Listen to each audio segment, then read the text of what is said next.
And do I want to see what I denied? Right. Because it was the truth. Yeah.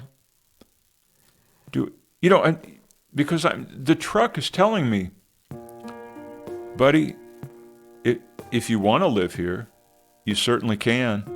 If you want to be the victim, the bug on the screen, waiting for the great thumb to smear you across the wires, if you want to live with that sense of impotence, vulnerability, fear, if you want to live there, have at it. You can. You can. Right. But I'm here to show you what it is you're bargaining for. The truck is telling me this.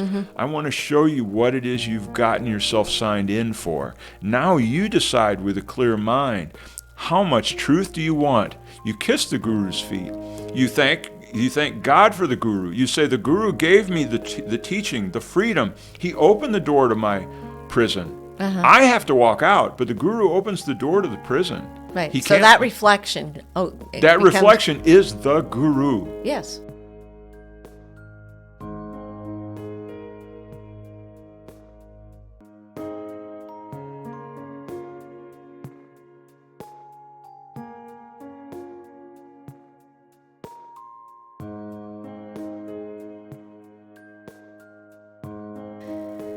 Today's reading is from chapter 22, and we're going to read the introduction for Salvation and the Holy Relationship.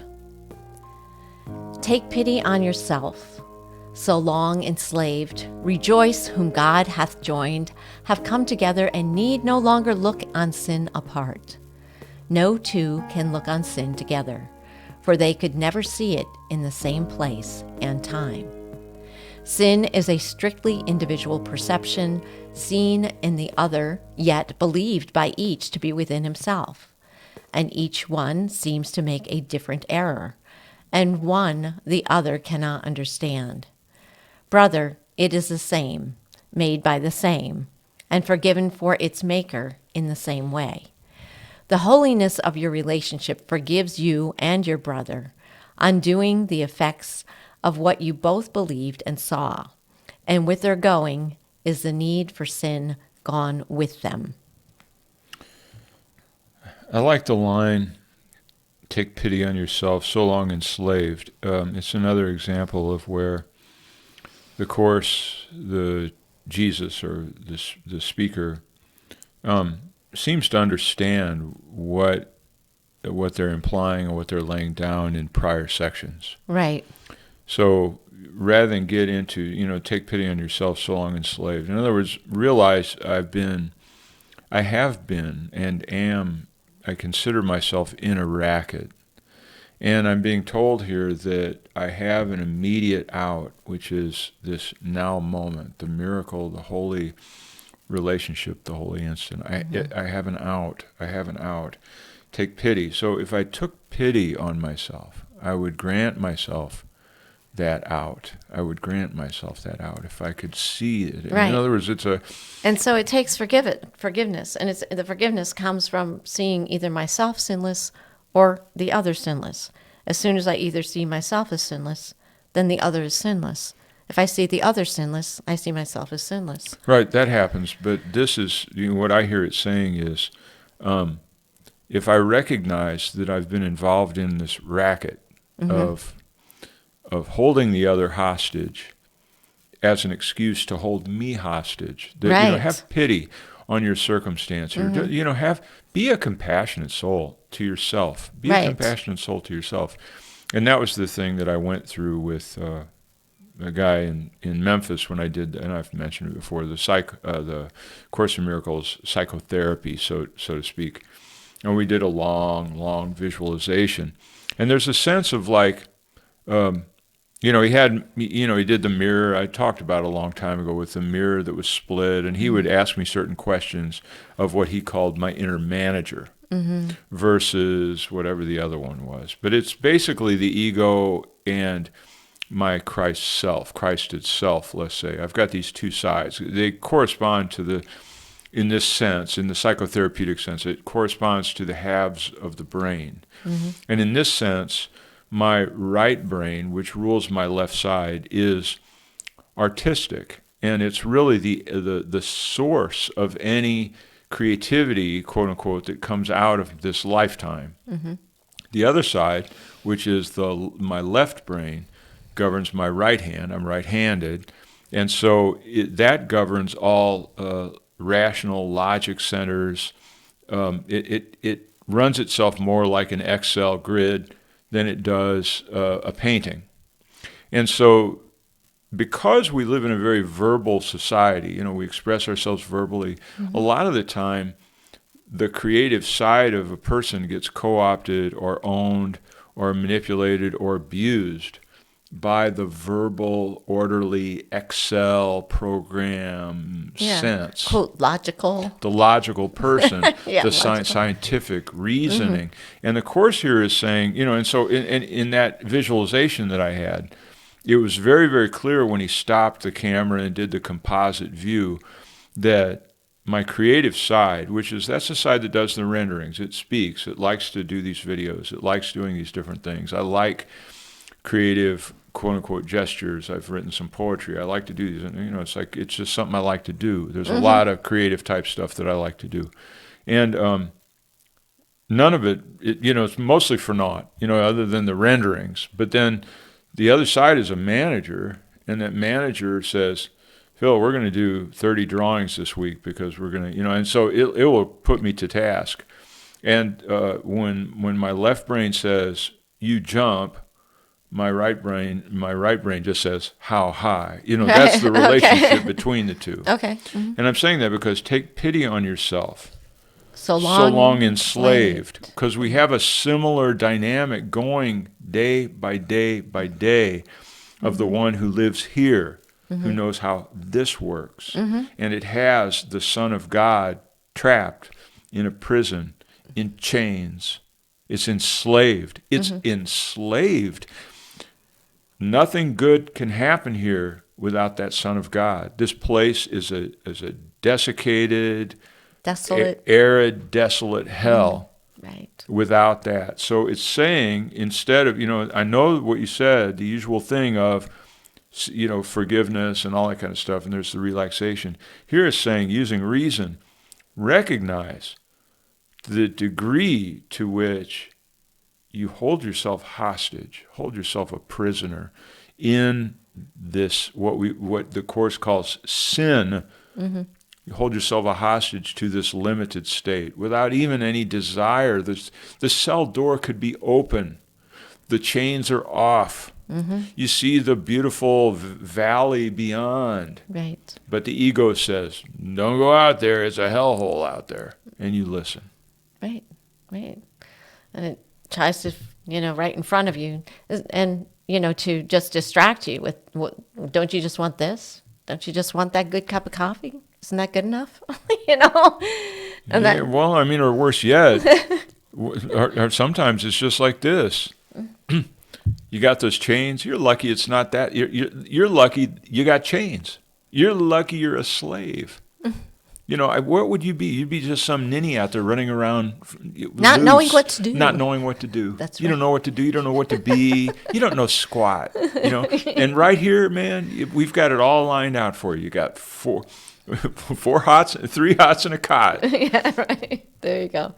Anyway, it says, rejoice whom God hath joined, have come together, and need no longer look on sin apart. No two can look on sin together, for they could never see it in the same place and time. So we can't see it in the same place and time. No two can look, because it's a very individual thing. Sin is a strictly individual perception. So, because, it arrives, sin is the first sin is the separation.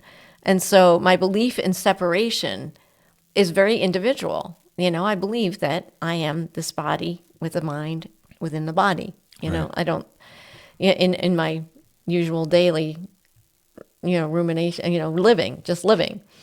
And each one seems to make a different error, and the other cannot understand. But it's like, brother, it is the same, made by the same, and forgiven for its maker in the same way. So it's to recognize that my error in believing that my sin is it's basically just my idea, my perception of being separate. It's the same one that the other guy has. Is this, hey, just recognize it's the same. Brother, it's the same, made by the same. Well, And forgiven. Well, given the lead-in sentence, take pity on yourself, so long enslaved. Take pity on yourself, so long enslaved. That's two people. Take pity on yourself, so long enslaved. You don't enslave yourself by yourself. No. So I'm in a racket all with myself. There's two. Right. There's two here. Right. Well, There's two here. So I don't have to go out. I don't even have to go out the door to find out what it's talking about. This both and the holiness and the same time. Okay. I'm wondering if it's actually saying something more clearly, that I have this shadow sense. And then I have my judgments on this shadow, and it carries these judgments. Now, of course, as you said, I project those onto that guy over there across the street. I project it on. But someone here is looking at a shadow. Someone here is judging the shadow. So I've got my shadow self. I've got the body as a proof. Right. But there is one, the brother that he's addressing. Brother. It's the same, made by the same, forgiven by its maker. The brother that he's talking about, brother, this is Jesus talking. Right. Brother, you're not understanding who you are. Right. You're thinking you're that shadow, but these two have been joined. Rejoice whom God hath joined, have come together, and need no longer look on sin apart. I don't have to stand accused at myself. I don't have to keep myself in that prison, in that enslaved state. I agree and I understand what you're saying completely. It's just interesting to me again that it leads in with a statement saying, take pity on yourself, so long enslaved. Right. Who's enslaving me? It's not the guy over there. No, it's my own thought system. Yeah. Right, exactly. Okay. Paragraph 2. Who has need for sin? Only the lonely and alone, who see their brothers different from themselves. It is this difference, seen but not real, that makes the need for sin, not real, but seen, seem justified. And all this would be real if sin were so. For an unholy relationship is based on differences, where each one thinks the other has what he has not. They come together, each to complete himself and rob the other. They stay until they think that there is nothing left to steal, and then move on. And so they wander through the world of strangers, unlike themselves, living with their bodies, perhaps under a common roof that shelters neither, in the same room, yet a world apart. I apologize for where I go on these trips with this, but once again, I'm thrown into the radical hatred and yet intimate relationship between the one in me that I would call either the ego or the witness self, and the shadow self, or the projected sense of who I am, the fictional self. And it's saying here that they stay under the same roof. Oh, yeah. Right. Obviously that can happen with a couple. We're under the same roof. Right. And that's true. Right. But even in it's almost more poignant, almost more impactful for me, because I'm not going to do that. I can be aware of myself. I can be vigilant that I don't have that attitude towards my loved one, you, in this situation. I can reason that out. But when I think about it in terms of take pity on yourself, I realize, is this a sidelong reference to what we would call reincarnation? That I wear this thing out until I squeeze it for what I want, and then I move on to another one. Oh, yeah. And the Son of God moves through, the Son, the brother, Jesus' brother, moves from life to body to body to body, from circumstance to circumstance, from moving here, moving there, squeezing it for what it can get to complete itself. Right. Like a vampire, throwing it aside and then moving on to the next one. It's quite hateful. Yeah, it is quite hateful. And that if I carry that, it's impossible for me. Do you realize how touching it is? It's impossible for me to love you if I'm willing to live with that with myself. Right. I agree. I agree. I will fight to love you. I will holy struggle. relationship will be, it's thwarted. It'll be a special relationship. It'll be a special relationship. Yeah. So you have to make, one would have to make peace at that level where Jesus is saying, brother, Yeah. you've been enslaved. Who enslaved you? Jesus didn't. God didn't. Who enslaved me? What are we talking about? We're talking about at least two entities. And the ego is a nothing. Where is this slavery coming from? Anyway, it's worth thinking. I don't know that I can get into it and answer it, but I'd say the implication is strong here, that under this roof, this one roof, Right. there are two entities, as I referenced the therapy session, where the one squeezes the other for what it can get, Yeah. and then moves on. I'm done with you. Yeah, it's pretty harsh. Well, I don't know. Yeah. Am I wrong? No. I agree that we all have those aspects in how we deal with ourselves. Yeah. Paragraph 3. A holy relationship starts from a different premise. Each one has looked within and seen no lack. Accepting his completion, he would extend it by joining with another, whole as himself. He sees no difference between these selves, for differences are only of the body. Therefore he looks on nothing he would take. He denies not his own reality, because it is the truth. Just under heaven does he stand, but close enough not to return to earth. For this relationship has heaven's holiness.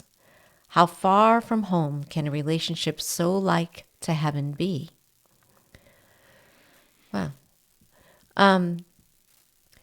Well, now it's gone into the holy relationship, and obviously, And it's saying I cannot pursue a holy relationship until so you can see no difference, until I see no difference and I see no lack right? in No myself. lack. So until I loose myself, take pity on yourself, so long enslaved, until I release myself from some prison Judgments. for some reason. Judgments. Yeah, judgments, but I release Well, myself. judgments in prison, they do.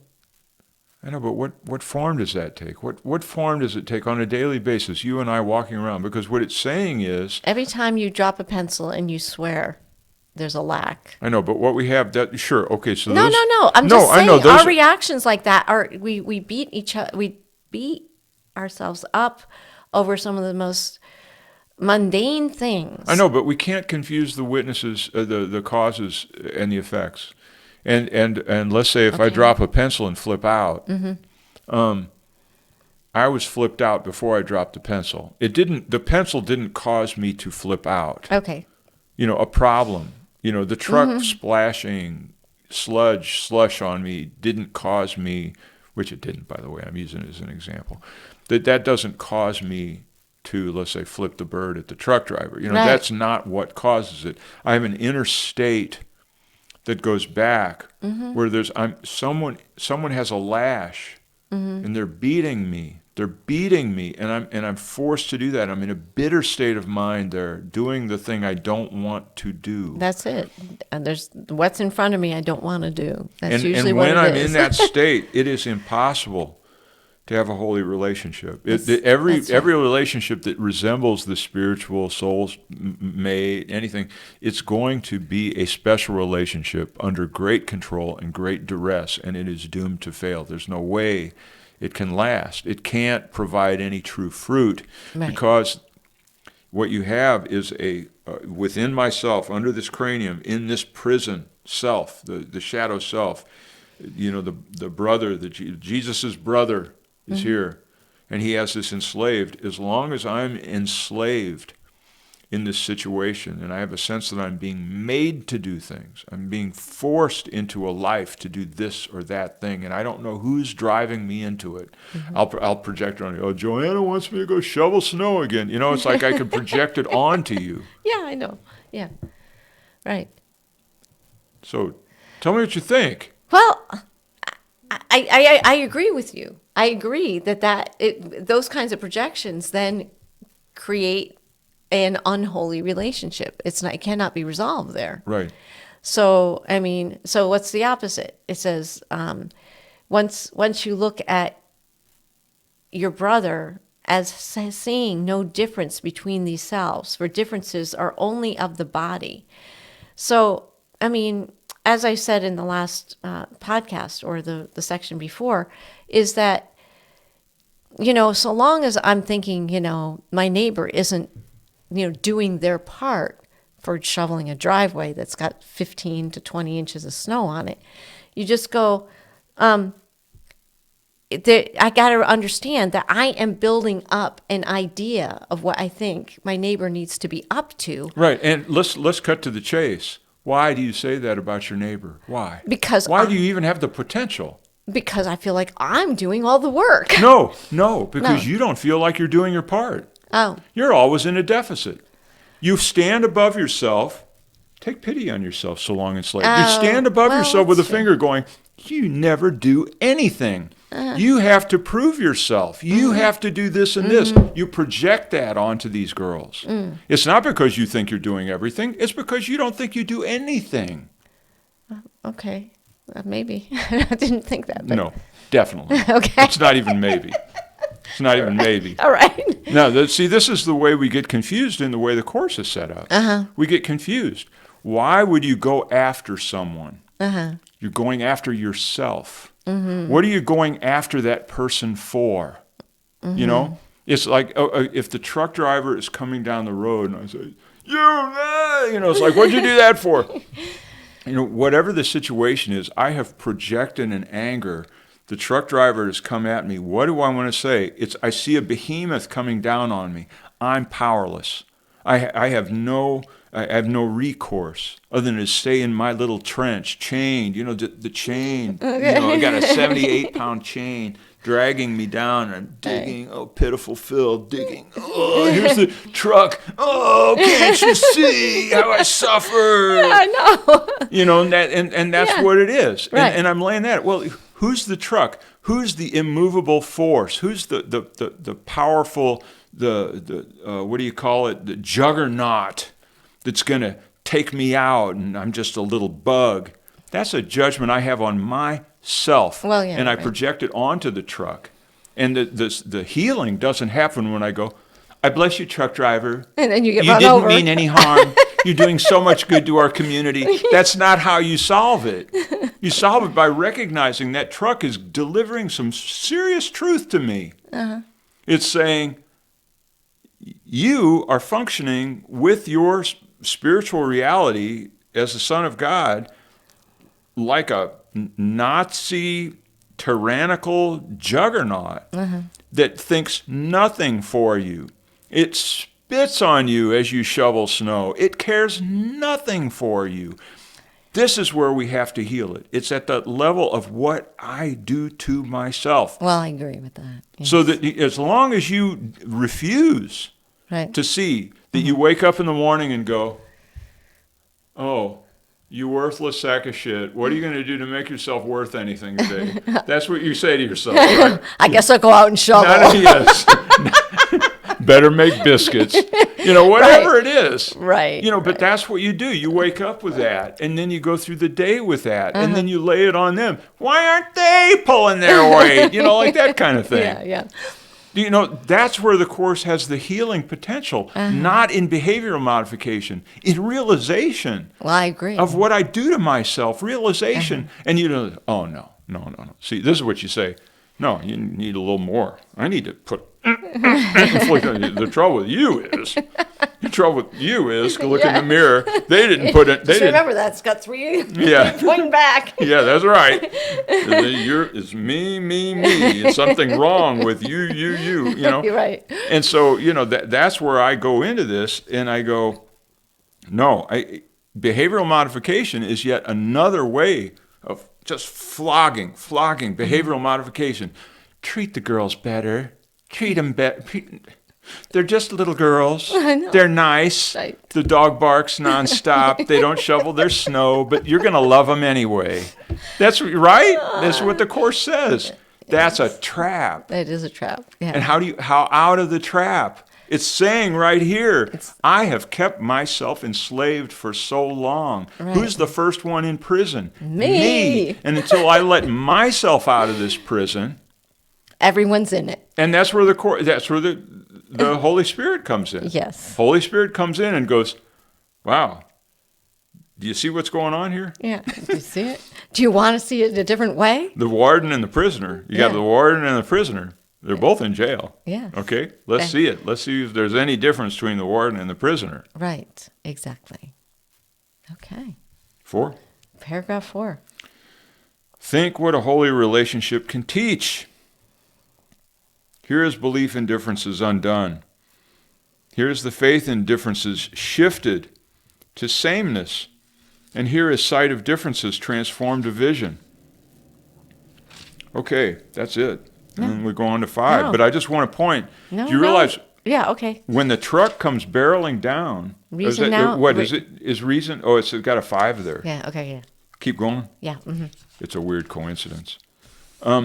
Reason now can lead you and your brother to the logical conclusion of your union. It must extend, as you extended when you and he joined. It must reach out beyond itself, as you reached out beyond the body, to let you and your brother be joined. And now the sameness that you saw extends and finally removes all sense of differences, so that the sameness that lies beneath them all becomes apparent. Here is the golden circle where you recognize the Son of God, for what is born into a holy relationship can never end. Again, mind blown. Do you realize what it's saying? I'm down there on the end of the driveway. I got a shovel full of sludge. Mm-hmm. I'm about to hurl it. The truck comes by. He kicks up stuff on me. I want to flip him the bird. What's happening there is the Son of the sonship, the Son of God, is giving me truth. He's About what you're thinking about yourself. About me, about our relationship, and he's giving me the truth. What do I need in that situation? I need communion. I need oneness with what? At that point, I'm insane, and so it has to be with the truck driver. And if I can see my own anger hurled out towards the truck driver, mm-hmm. I'm not aware of it, right? I'm shoveling, yeah. Just da, da, da, da, da, da. You know, I don't know what I'm doing. I'm on automatic pilot. Right. But the truck comes by, and the anger flashes, let's say. Mm-hmm. Now, in that moment, I have this, I can either, it's not very rewarding to like flip the bird, call him names, honk, like this. The real anger came when you looked at it and go, I just got it all shoveled out. And then they go by with the plow again, and because they keep clearing it, being a main road. And right where you are, you would have done all your work. Right. It has to be shoveled again because, that's what happens on a big main road when big plows go by. I know, but how we deal with this, as I said before, as I said in the last one, there are an infinite number of circumstances where we can say how we're, abused. You're abused, but there's no way out. Right. Okay, there's no way out. Mm-hmm. There's so many instances. So now we have a holy relationship. How did you get to your holy relationship with this truck driver? The holy relationship with the truck driver is to realize that is not a truck driver. That is myself speaking truth to me at once. Mm-hmm. We are united in that realization. As I'm talking to you about it, I'm not in the road. Right.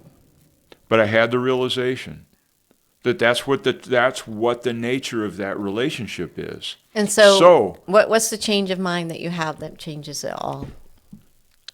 What is it? That he's that truck driver is you, but then there's a moment of forgiving yourself. Well, the forgiveness goes, I would say that the anatomy of it goes something like this. I'm shoveling, right? Mm-hmm. And I'm caught in a sense of tension, right? I'm just shoveling, my back hurts, I don't know how much of this snow, and Joanna's doing it, and I don't know if this is, if it's worth anything.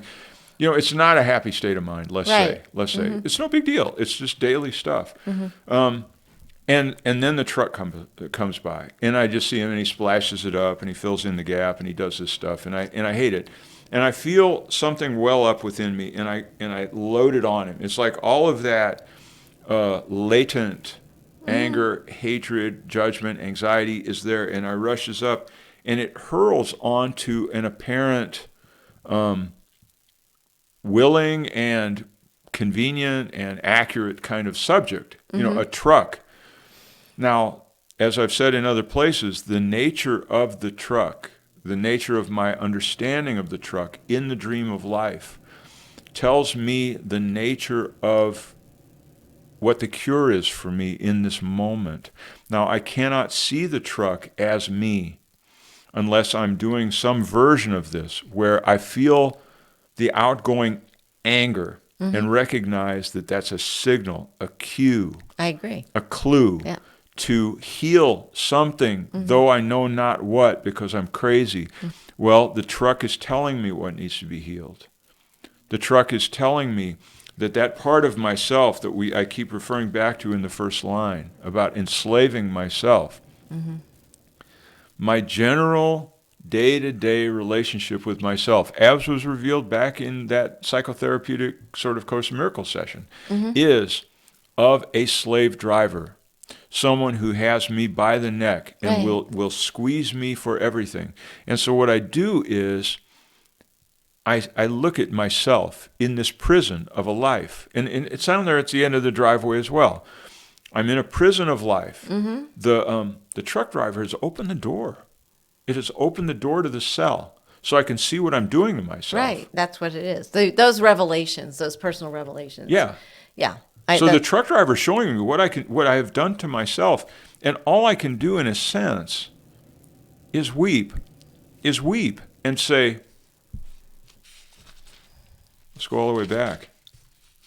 Weep. To those questions. Yeah. And do I want to see what I denied? Right. Because it was the truth. Yeah. Because the truck is telling me, buddy, if you want to live here, you certainly can. If you want to be the victim, the bug on the screen, waiting for the great thumb to smear you across the wires, if you want to live with that sense of impotence, vulnerability, fear, if you want to live there, have at it. You can. You can. Right. But I'm here to show you what it is you're bargaining for. The truck is telling me this. I want to show you what it is you've gotten yourself signed in for. Now you decide with a clear mind, how much truth do you want? You kiss the guru's feet. You thank God for the guru. You say, the guru gave me the teaching, the freedom. He opened the door to my prison. I have to walk out, but the guru opens the door to the prison. Right. So that reflection. Reflection is the guru. Yes. It has given me It gives you a revelation, yes, of what you're thinking. That's the holy relationship. The holy relationship happens to me after that, when you recognize sameness, because what you give is what you receive. And that can only be if you're giving and receiving to the one, because the only time that giving and receiving are one is because it is one. So, but what I'm saying is it not that when I see the truck as being the harbinger of a core error within myself, when I see that's a receiving of something that I then give to the truck driver, which is love. But to get out, all I'm saying is to get out of the prison means that I now, through that revelation, I go, oh gosh, what am I thinking? What am I thinking that is causing this anxiety? That's causing this turmoil? And that I want to blame the truck for my life, or whatever it is, the neighbor for not digging out their driveway. So at that recognition that I am passing that judgment, and that I have the opportunity now through revelation to say, oh, aha, do I want this to be my reflection of myself, or do I want the truth? So if I want the truth, now I have to say, all of that, everything on the screen that's coming at me is myself. All of it's myself. And if I want to receive the truth of myself, then I have to bless the truck, the neighbor, or whatever it is, and say, give me your blessing, O Holy Son of God, and let me see this another way. It doesn't even have to be those words, but you recognize, you stop yourself, and you go, oh, the reason why this is coming at me is because I have these judgments about X, Y, Z. And now I have the opportunity to change that. And then I see that here's the faith and differences shifted to sameness, because I want to have faith that giving and receiving are one and the same. I know the laws. Now it's my opportunity to say, okay, I was giving judgment out against so-and-so. I'm only going to get back now what I've given out in that, whatever it is, anger, upsetness, anxiety, whatever it is, about the other. Now, with that revelation, I go, no, I don't. That's not what I want to come back to me. That is me. I do not want that to come back to me. So I have the opportunity now to pair with the Holy Spirit, because a lot of times I'm weak in my thinking. I'm in a weakened state because I've done that to myself already. And now I have the opportunity to change it and have faith. And having those differences shifted to sameness. And then the Holy Instant. Usually a lot of times it happens that as soon as I'm willing, as soon as I desire that different, to see it differently, then the sameness comes, and I am blessed with a reflection of a miracle of some sort. Like we said in the last podcast. Well, I was going to go out there and go, well, look, as you said, well, if I want to get what I want to receive, I guess I'm the one that's going to carry the shovel and finish shoveling this place. And you went out there and her spot was shoveled. And you go, oh, look at that. Mm-hmm. As soon as you changed your mind about what you thought needed to be done, and you were willing to take in your part so that you could receive what you're going to give, it was already done. In a way, that thought process, that is a sign that a miracle has occurred, because you had a willingness in changing your thought process right then and there. You recognized what your thoughts were doing. You stopped yourself, said, no, this is what I'm going to do instead. And then you go out and the work is already done.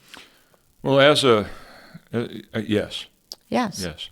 But for my part, as a closing note, what I got in this, what the difference that the distinct wrinkle that I got from this as a student, me being a student, is that that phrase, love yourself, right, means it's not just self-care or the inner child. Loving yourself is to recognize that I do have myself in a sort of a vice grip of something that the Course calls sin, that I don't quite understand, the sense of limit and lack, and that I don't understand it. It's so pervasive, it's so pernicious and ongoing, and that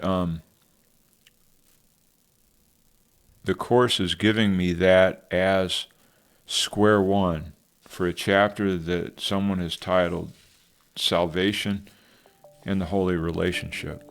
And so that as we go forward, I feel certain that in order to make really, really good sense out of the rest of this chapter on the Holy Relationship, it'll be necessary to understand, go deeper and deeper into that background of what does it mean to love myself, who is loving who, and how does that happen? Right. Well, it says, love thy neighbor as you love thyself. And then you recognize, well, it's all the self, and that's why you love your neighbor as yourself. So if you want to feel loved, love your neighbor as yourself. Well, that's one of the ways. Yeah, exactly. Anything else? No, I guess that's it. Okay. Well, thank you, everyone.